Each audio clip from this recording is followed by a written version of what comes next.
بیٹے برا نہ مانے کیونکہ میں بھی اپنے ابا کا بیٹا ہوں. کوئی یہ نہ سمجھے کہ بیٹوں کو بڑا کھل کے برا کہہ رہا ہے. یہ سچی بات ہے. بیٹے کو نہ کتنے قرآن پڑھا لو، وہ جب بھی پڑھے گا نا حسب ضرورت پڑھے گا اور بند کر کے یوں رکھ دے گا. لیکن اگر آپ نے بیٹی کو قرآن پڑھایا ہے نا، وہ جب بھی قرآن پڑھے گی نا، اسے قرآن کے صفحات میں باپ کا چہرہ دکھائی دے گا. باپ کا انتقال ہوئے اگر 15 سال بھی بیت گئے ہوں گے نا، تو وہ 15 سال کے بعد قرآن بند کر کے ہاتھ اٹھا کے کہے گی اللہ جو آیتیں، جو رکوع، جو پارے، جو میں نے لائنیں پڑھی ہیں نا، اس کا ثواب میرے بوڑھے باپ کی قبر میں عطا فرما دے. خدا کی قسم یہ بیٹیاں اتنی غیرت والی ہوتی ہیں، جو بھی تم ان پہ احسان کر دو یہ سر پہ نہیں رکھتی ہیں. یہ احسان کا بدلہ دیا کرتی ہیں، بدلہ دیا کرتی ہیں. اس لیے بیٹیوں کو پڑھاؤ. آج نا سب سے زیادہ بڑا نشانہ ہمارے ادارے، ہماری مسجدیں، ہماری خانقاہیں، ہمارے جلسے صرف اس لیے ہے کہ ان سے اسلام کا پرچم ہندوستان میں بلند ہے. دنیا مٹانے پہ لگی ہے. کاغذ چیک کرتے ہیں، رجسٹریشن میں کمی ہو، بینامے میں کمی ہو، بلڈوزر جا کے چلا دیں. اتنی مضبوطی سے کام کرو کہ دشمنوں کے دانت کٹے ہو جائیں اور تمہاری کی ہوئی محنت یہ بتائے یہی ہے آرزو تعلیم قرآن ہو جائے، ہر ایک پرچم سے اونچا پرچم اسلام ہو جائے.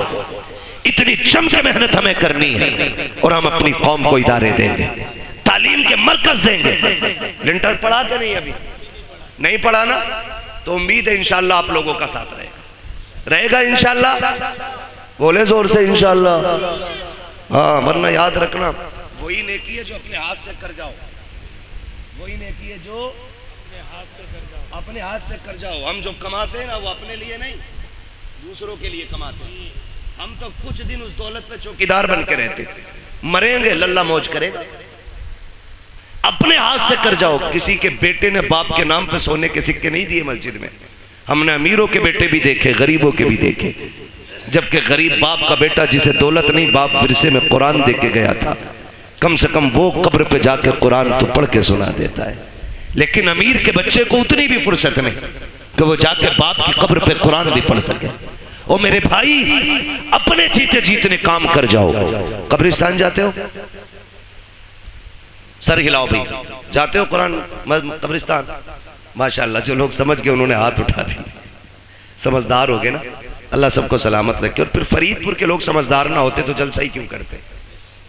سب سے بڑی پہچان سمجھداری کی تو حضور کی میلاد سجانا ہے نا. توجہ ہے نا. قبرستان جاتے ہیں، قبریں ساری سلامت ہیں، کچھ بیٹھ بھی گئی ہیں، کچھ بیٹھے بھی ہوں گی اور کچھ قبروں کے نشان بھی ختم ہو گئے ہوں گے، مٹی ڈال کے برابر بھی کر دی گئی ہوں گی، کچھ میں نشان بھی بنائے گئے ہوں گے. لیکن کئی قبریں ایسی ہوں گی جن کا پتہ ہی نہیں ہوگا یہ کس کی. کسی سفید بالوں والے کو لے کے جانا، ابا یہ کس کی قبر ہے؟ وہ کہیں گے میں نے بھی نہیں دیکھا مرتے ہوئے، میرے ابا نے بتایا تھا کہ یہاں ہمارے گاؤں کے سب سے بڑے زمیندار دفن ہوئے تھے. یہ وہ تھے جو 500 ایکڑ کے مالک تھے. آج جا کے دیکھو نا، ہزاروں بیگوں کا مالک انچ بھر زمین میں سمٹ کے رہ گیا ہے. ہڈیاں گل گئی ہیں، کوئی فاتحہ پڑھنے والا بھی نہیں ہے. پھول ڈالنے کی تو بڑی بات یار، لوگ قبر پہ مٹی ڈالنے بھی نہیں آتے ہیں. تختے گلے سڑے دکھتے رہتے ہیں، کفن کے دھاگے نظر آتے ہیں، کوئی چھپانے والا بھی نہیں ہوتا. تو تمہیں کیا لگتا ہے کہ ہماری اولاد ہماری قبر پہ بیٹھ کر کے روز قرآن پڑھا کرے گی؟ روز ہماری قبر پہ بیٹھ کر کے فقیروں کے نام پہ لنگر لٹایا جائے گا؟ کبھی نہیں، کوئی نہیں. اگر آج ہمیں مہینوں میں ٹائم ملتا ہے، ہمارے بچوں کو 6 مہینے میں بھی ٹائم نہیں ملے گا. ہم 6 مہینے میں جاتے ہیں، ہمارے بچے سال بھر میں بھی نہیں جائیں گے. ایسے کام کر جاؤ، کوئی جائے یا نہ جائے، کوئی ہاتھ اٹھائے یا نہ اٹھائے، تمہاری قبر میں رحمتوں کے جھونکے آتے رہے، خدا کی طرف سے برکتیں آتے رہے. آپ کہیں گے کیسے؟ تو سنو، جو مدرسے چل رہے ہیں، ادارے بن رکھے ہیں، ان کا جا کے تعاون کر دو. بیمہ کر لو پہلے کا 50,000 میری طرف سے لے، اس کی چھت بنا دے. خدا کی قسم جب مر جاؤ گے اور جب تک یہ مدرسہ چلتا رہے گا، کوئی ہاتھ اٹھا کے دعا کرے نہ کرے، کوئی قبر پہ آئے کیا نہ آئے، جتنے دیر تک اس کے نیچے بیٹھ کر کے قرآن پڑھا جاتا رہے گا، اللہ ثواب کی کھڑکی نہ تیری قبر میں برابر کھول کے رکھے. اس لیے ایسے کام کر کے جانا، ایسے کام کر جانے. اپنے ادارے مضبوط کریں. اس میں آم کے آم ہیں، گٹلیوں کے دام ہیں. گٹلیوں کے دام ایسے ہیں کہ ہمیں جنت ملے گی، نیک کام ہے. اور آم کے آم ایسے ہیں ہماری ہی بیٹیاں یہاں سے پڑھ کے کنیز فاطمہ زہرا بنیں گی. ہاں وہ سب سے زیادہ ضروری ہے ہم اپنی بچیوں پہ دھیان دیں. وقت ہوتا ہے انشاءاللہ تو میں بات کرتا. ابھی میں نے صرف ایک ٹاپک پہ بات کی ہے. حضور بیٹیوں کے لیے رحمت بن کے آئے اور ہم نے اس کا مطلب ہی بدلنے کی کوشش کر دی ہے. حضور رحمت بن کے آئے، ہم زحمت بن کے بیٹھ گئے. باپ کے بال اس لیے سفید ہو گئے کہ کوئی بچی کا ہاتھ مانگنے والا ہے. او یار ایسے ہو جاؤ کہ کوئی بوجھ بیٹی کو اپنے اوپر محسوس نہ کرے، بلکہ بیٹی کو پھول سمجھ کے پالے. آپ بھی جاؤ. جنت سبھی کو چاہیے، سب چاہیں گے مجھے جنت چاہیے. ایک آسان نسخہ ہے، تلاش کرو ایسے رشتے جہاں باپ بیٹی کو رخصت کرنے پہ مجبور ہو لیکن حالات نہ ہو. اللہ نے تمہیں خریدنے کے برتنوں کا بھی پیسہ دیا ہو، لیٹنے کی چارپائی بھی دی ہو، چلنے کے لیے گاڑی بھی دی ہو، رہنے کے لیے چھت بھی دی ہو نا. وہاں خالی ہاتھ جا کے کسی غریب کی بیٹی کے گھر کی آبرو بن جا اور اسے اپنے گھر کی زینت بنا کے لے آ. خدا کی قسم یہاں اس کی غربت پہ تو پردہ ڈال لے، قبر میں مدینے والے تیرے گناہوں پہ پردہ ڈالنے آ جائیں گے. یہ سب سے آسان طریقہ جنت میں جانے کا. کریں گے انشاءاللہ کوشش. جہیز تو نہیں مانگیں گے. بات کر کے ابا سن لیں، موٹر سائیکل پہ بیٹھنے نہیں ملے گا. چاہے بلٹ مانگ لے، ہوائی جہاز مانگ لے. ہاں اگر بیٹھ بھی گیا بائی چانس تو اس وقت سانس اکھڑ رہی ہوگی، تجھے پتہ ہی نہ ہوگا بیٹھا کہاں پہ. اس سے پہلے اللہ بیٹھا گئی نہیں. اس لیے میرے بھائیوں گزارش ہے، بچوں کو ٹوکن نہ سمجھے، لوٹری نہ سمجھے. بیٹوں کو خدا کی نعمت سمجھے.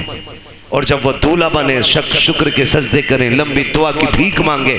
خدا کی قسم نسل اسی سے جو چلے گی نا، گود اس کی ہوگی، آنے والا صلاح الدین ایوبی ہوگا. ضروری ہے ہم نسلوں کو بہتر کریں. میرے حضور آئے اور سب سے پہلا سبق آقا نے دیا، اقرأ بسم ربک الذی خلق. پڑھنے کا حکم میرے نبی نے سب سے پہلے دیا. جس نبی نے سب سے پہلے تعلیم کو عام کیا نا، آج اسی کی امت سب سے زیادہ جاہل ہے، اجڑ ہے، گوار ہے. میں لازم سمجھتا ہوں ہم اپنے بچوں پہ پڑھائی کو اتنا لازم کر دیں جتنا پانی ہمارے لیے لازم ہے، جتنا کھانا ہمارے لیے لازم ہے. ماریرہ شریف کی ایک بولی بڑی پیاری لگتی ہے، آدھی روٹی کھائیں گے بچوں کو، آدھی روٹی کھائیں گے بچوں کو. ابھی سارے نہیں بول رہے ہیں کہ بچوں کی کمائی کھائیں گے. پڑھاؤ گے کہ بچوں کی کمائی کھاؤ گے؟ بولو. آدھی روٹی کھائیں گے بچوں کو. قطعی وہ نہیں بولنے جو بچوں سے بھی نلائی کروا رہے ہوں گے. صرف 200 روپے کے لالچ میں ان کے کروڑوں کا جیون برباد کرتے ہیں ایسے نلائق باپ جو اپنے بچوں کو چاہتے ہوئے بھی نہیں پڑھا پاتے. مجبوری ایک الگ چیز ہے. تیرے ہاتھ پیر ہیں، تو زمین جوت، گڈھے کھود، بچوں کو پڑھا. اللہ تجھے کھیتی کرنے میں بھی عبادت کا ثواب عطا فرمائے. کرنا یہ کام تو کریں گے انشاءاللہ. پڑھائیں گے بچوں کو. آدھی روٹی کھائیں گے، لڈو ہی کھا لو یا نعرہ ہی لگا لو. ملنے کی دیر ہو رہی ہے، کھانے میں دیر نہیں. بس ہو گیا بھائی، تقریر مکمل ہو گئی ہے. بس میں آخری وعدہ لے رہا ہوں، پڑھائی کی طرف توجہ کریں گے انشاءاللہ. سارے وعدہ کریں انشاءاللہ. پڑھائیں گے بچوں کو، آدھی روٹی کھائیں گے، میلاد میں آئیں گے منہ بھر کے لڈو. ہاں یہی مسئلہ صحیح ہے. اللہ آپ کو سلامت رکھے. یہ جو کھا رہے ہو نا، یہ بھی حضور کا صدقہ ہے. یہ جس بھائی کی طرف سے اللہ اسے برکتیں دے.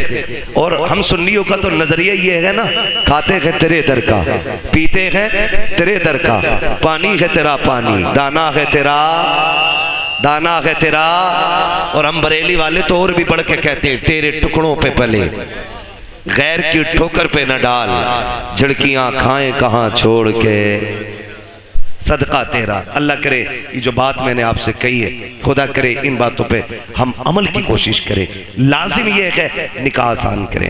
جو پیسہ نہ ہم بچیوں کی شادی میں لگا رہے ہیں نا، اس پیسے کو انہی بچیوں کی تعلیم میں لگائیے.